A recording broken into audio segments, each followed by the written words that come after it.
Morning, all. I'm going to start with what I'm wearing. I'm wearing a Corner Gas jersey that I got 14 years ago. The only reason I know that is because it's '07 on the back. So Dog River, River Dogs. Of course, Corner Gas will show up here in Canada. And its main star, Brent Butt, is a viewer of my channel. So I wanted to prove that there's some fandom on my part towards him. That is this jersey that I've had for many years. And I discovered when I found some baseball jerseys of mine. So getting ready for what may happen with the NHL, and we'll come to that because I have to be ready for any and all possible turns this could take. But I found this and I was like, all right, so throw that in the wash and put that on for a video just to prove that I've been a fan of his and of his show for a long time. Used to talk about it a lot at my old job. So there you go. And of course, Newfoundland Growlers, because I like to wear the Newfoundland Growlers hat. I like their logo, and I have family in Newfoundland. So it's almost like a way of me signaling to family in Newfoundland. I wish I could come down there too. Anyways, so let's get into the news of the day now that preamble is done. Brendan Lemieux is going to arbitration with the Rangers. He's asking for $2 million a year. Now, from the way this is worded, it sounds like he wants a 1-year contract for $2 million. The Rangers are countering with a 2-year contract. The first year would pay him $975,000.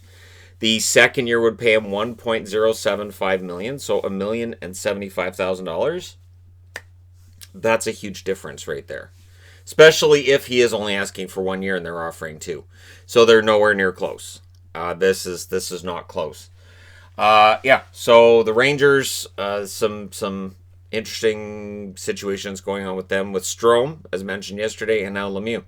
So some contentious negotiations going on for the Rangers. Mark Scheifele. If you're a Jets fan and you've been wondering how Scheifele's doing, apparently he's doing pretty well. He says he's 100% after the Achilles injury he suffered against the Flames in like the first shift against the Flames, or so it felt.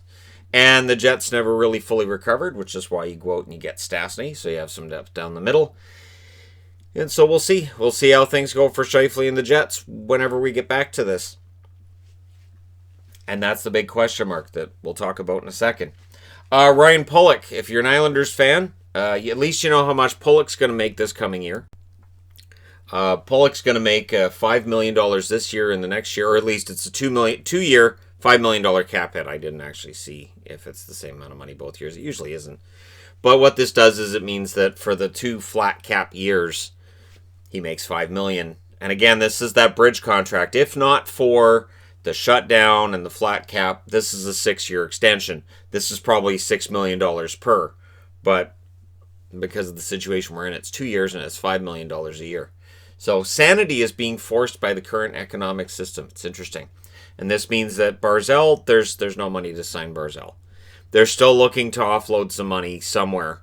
And it'll be interesting to see if the Islanders manage to make that happen. Once we get past all of the negotiations with the arbitration eligible restricted free agents, which is November 8th, that's 4 days from now, we should see some kind of a resolution to other situations teams are in with the cap, maybe the Islanders as well. And then if you can't work it out, then maybe you can buy some contracts out and try to save some money somewhere. It could get ugly. It really could. It could get ugly.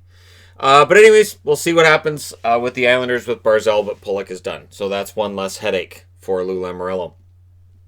Speaking of headaches, if you're a hockey fan right now and you're trying to find out what's going to happen with next year, it's all mere speculation. And there are owners that are not happy about the idea of having to play without fans, and we might as well not have a season and just forget it. Here's the thing. I can understand that. I've talked about this in recent videos as well. I can understand that. But until we hear that from Gary Bettman, because remember, Gary Bettman is employed by the owners of the NHL. Gary Bettman, they're his boss. So I don't put a whole lot into it. It could be 4 or 5 owners in certain areas. They're losing money. They're yelling and screaming about it. But in general, I think the league realizes if they don't have a season for 2020, 2021, they're in trouble. And that's like that's a real issue then. That this is going into the expiration of the deal that they have south of the border. It's going to kneecap them in terms of getting that next TV contract. So while the NBA is pushing forward, and we may hear tomorrow what the NBA's official plans are for next season, and the players, it sounds like, aren't warming up to the idea of wanting to play Christmas week. They'd like to push it back into January, but ownership wants it to be in Christmas, and it sounds like Christmas is going to be when it happens. But of course, they don't have to worry about the Canadian border so much. They just have the Raptors, right? So the Raptors could play in Kansas City. Kansas City's got a building. They can play down there, and restrictions are definitely tighter north of the border than south of the border. So the idea of having fans in a stadium or in an arena, you're going to have an easier time finding that in the U.S. than you will in Canada. And so that is an issue that the NHL has that the NBA doesn't. Unless, as I've discussed before, you went with something really, really radical and you took the Canadian teams and put them south of the border for this coming season. But again, nothing's decided. Nothing's decided. So the Canadian division's the most likely, but again, some owners are going to say, hey, how does this work? But if it's a bubble environment, and if we end up with modified bubble situations, and again, modified, it's not going to be the same as it was in Edmonton and Toronto.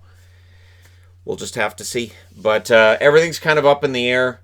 And, of course, the Canadian border being as it is, every month they extend the closure. It's going to be extended again at the end of this month. But until we know officially, the NHL might be waiting to see if something changes. So one thing they've talked about is giving people a rapid test when they come into the country and having a setup where you could potentially, as an athlete, fly into the country, get a test, play a game, and then leave. And if that were to happen, then you wouldn't have to worry about having just a Canadian division. Then you could have the regular divisions and just teams coming and going out of Canada. But that hasn't happened yet.